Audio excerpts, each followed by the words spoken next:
and what is the crime that I committed. The crimes he's accused of, the extrajudicial killings of thousands of suspected drug dealers, first while he was a mayor with his own death squad, and during his notorious presidency of the Philippines from 2016. Many families of those killed say their loved ones weren't involved in the drug trade at all. He's always said he did it for his country. If you have to shoot them dead. And this is what the human rights idiots are trying to complain. If you insist on a drug war, I will kill you all. I will kill you. Rights groups claim he had over 30,000 killed, and now the International Criminal Court has caught up with him. Not without help, it seems, from the current president, Bongbong Marcos Jr., son of the notorious dictator Ferdinand Marcos. It means two dynasties at war just a few years after an unlikely peace. Duterte's other daughter, Sara, is still Marcos's vice president, albeit with impeachment proceedings looming over her. But the Dutertes still command support, and as the... I think it's crazy because, like, the war crimes that he was arrested for are exactly what Trump kept repeating, saying we should do some of that here in America. Like, that's what's wild about it. It's like the shit that Trump really likes about him. That's wild. The former president is flown to The Hague. The country is once more on edge. Earlier, I spoke to Richard Hidarian. Was the previous guy actually a dictator, or was just Channel 4 saying that because it's the West? No, yes, he was. A lecturer at the University of the Philippines and author of The Rise of Duterte. I asked him how much of a bombshell the news of Duterte's arrest was.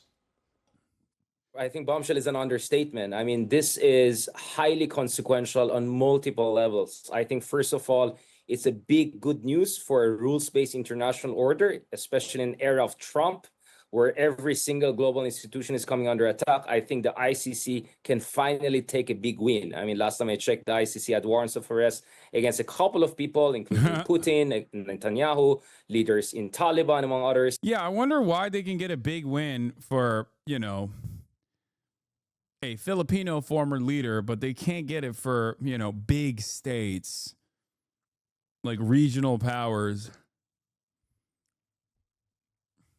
Or America's imperial vestige. I'm not sure, practically speaking, we're looking at any trial anytime soon for those individuals. So to have someone with the profile and notoriety of Duterte likely within their jurisdiction in the coming hours. You can't blame everything on Trump. The table was set for him. No, I'm not even blaming this on Trump. What the fuck are you talking about, dummy?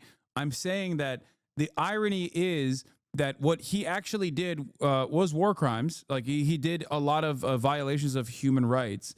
But those violations of human rights are the things that Trump liked about him, because Trump would routinely talk about how Duterte was killing drug dealers, like doing extrajudicial killings of drug dealers and just a whole bunch of people with death squads. And Trump kept repeating over and over again how much he loved that policy. Like he literally would actively, anytime he talked about Duterte, he would bring up the fact that he was doing this thing, which has now landed him in fucking criminal prosecution from the ICC. Or days, and hopefully a trial within the coming months, probably 3 months from now or so. That would be a big win for ICC, and I think ICC really needs this. What is fascinating about this is that Duterte's daughter is the current vice president. He endorsed the current president, who now seems to have turned on him. What's happening? This is classic Game of Thrones, right? Loyalty is shifting all the time. And one thing, you know, you're being stopped from the front or from the back. Well, the reality is that the Dutertes were the cause of the trouble. I mean, they could have actually cruised their way all the way to 2028 with Sara Duterte, the current vice president, even potentially getting Marcos' support to be his successor. But no, the Dutertes were not willing to wait. They were entitled. They pushed the envelope. They insulted the president. They called him a cocaine addict.